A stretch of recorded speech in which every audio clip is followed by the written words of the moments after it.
नमस्कार बच्चों, अगला सेम हिंदी कक्षा में मैं सुनीति मिश्रा आप सबका हार्दिक स्वागत करती हूँ। तो बच्चों, आजकल हम पढ़ रहे हैं कक्षा 7 की बाल महाभारत कथा और आज हम पढ़ने जा रहे हैं उसका 29वां पाठ, पहला, दूसरा और तीसरा दिन। अब आप जानते हैं कि युद्ध प्रारंभ हो चुका है, तो हम देखते हैं युद्ध की आज क्या स्थिति है। कौरवों की सेना के अग्रभाग पर, अग्रभाग मतलब आगे की तरफ, प्राय मतलब अक्सर दुशासन ही रहा करता था और पांडवों की सेना के आगे भीमसेन।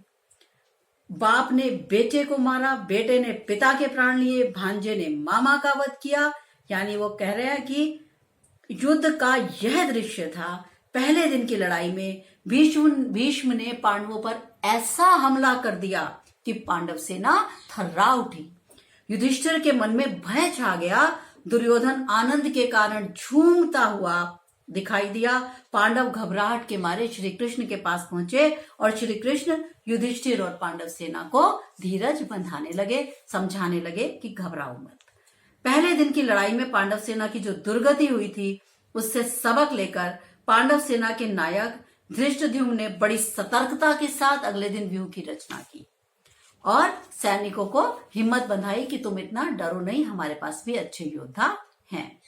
सारी कौरव सेना में ऐसे 3 ही वीर थे जो अर्जुन का मुकाबला कर सकते थे। कौन? भीष्म, द्रोण और कर्ण।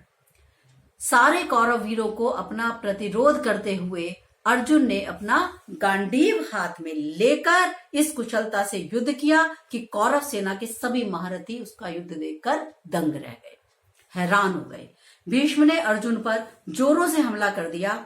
इस प्रकार अर्जुन और भीष्म के बीच बहुत देर तक युद्ध होता रहा। जैसा कि मैंने आपको बता दिया कि अर्जुन के सामने भीष्म पितामह और द्रोण के अलावा कोई रुक ही नहीं पाता था। फिर भी हार जीत का कोई निर्णय न हो पाया।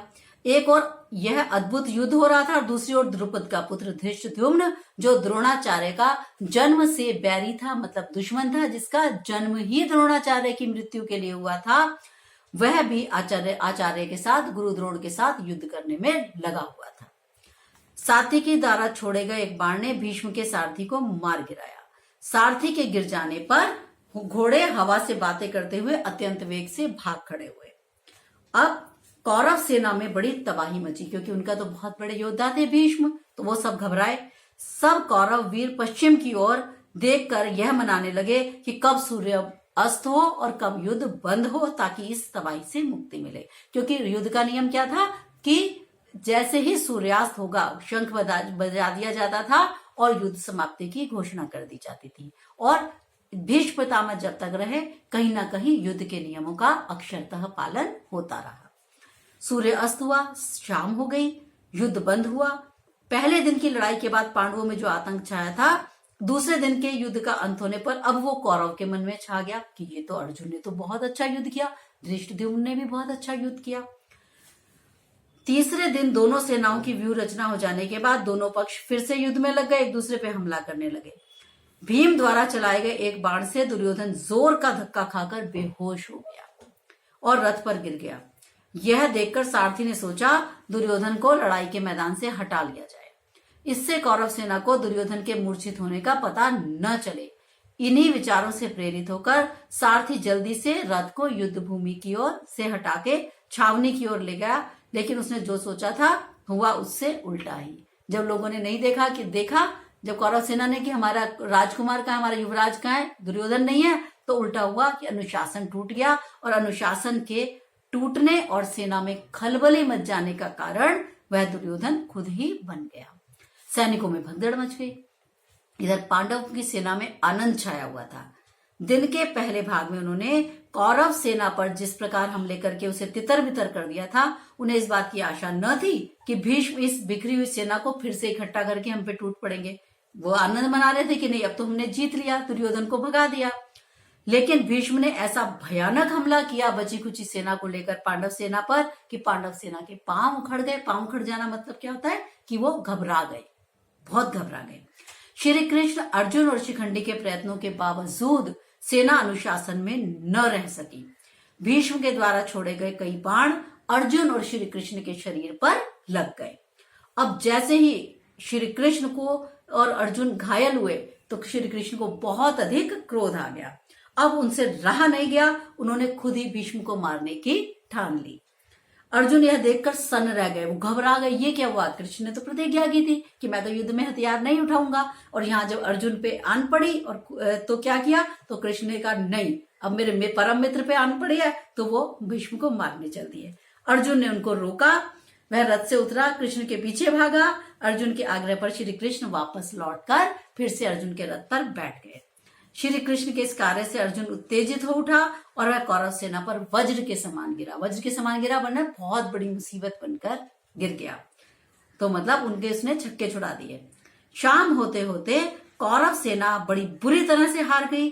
थकी हारी सेना मशालों की रोशनी में अपने अपने शिविरों को लौट चली। तो बच्चों, ये था हमारा आज का पाठ, पहला, दूसरा और तीसरा दिन। इसका मैं आपको शब्दार्थ बता देती हूँ। अग्रभाग मैंने आपको बताया था, आगे का भाग दुर्गति बुरी हालत, प्रतिरोध विरोध, भगदड़ मच जाना, इधर उधर भागना, तितर बितर होना, वो भी इधर उधर हो जाना, बैरी दुश्मन। ठीक है, तो जो प्रश्न हम आगे करते हैं वो देखते हैं। युद्ध के समय कौरवों और पांडवों की सेना के अग्रभाग में कौन रहा करते थे? कौरवों की सेना में कौन था? दुशासन। और पांडवों की सेना में कौन था? भीमसेन। इस युद्ध में मानवीय संबंध का कोई मूल्य नहीं रह गया था। कैसे? क्यों? क्योंकि इस युद्ध में एक पिता अपने पुत्र को मार रहा था, बेटे ने बाप के प्राण ले लिए, बच्चे दादा को अपने पोतों पर आक्रमण करना पड़ रहा है, भांजे ने मामा का वध किया, जैसे शल्य जो थे उस तरफ से थे, कौरवों की तरफ से, तो यहाँ पर पांडवों को उन्हें मारना पड़ रहा था, भाई भाई को मार रहा था, क्योंकि थे तो वो उनके चचेरे भाई ही ना। तो इस प्रकार से उन्होंने कहा, ऐसे युद्ध में ऐसा प्रतीत होता था मानो मानवीय संबंधों का कोई मूल्य नहीं रह गया था।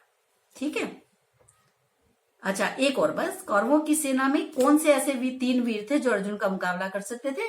मैंने आपको बताया था कि केवल 3 ही वीर थे जो अर्जुन के मुकाबले में टिक सकते थे। नंबर 1 भीष्म पितामह, नंबर 2 कर्ण और नंबर 3 गुरु द्रोणाचार्य। ठीक है, तो ये थे बच्चों आज के हमारे प्रश्न और ये था हमारा आज का पाठ। अब हम मिलेंगे अगले पाठ में, तब तक के लिए मुझे आज्ञा दीजिए। नमस्कार।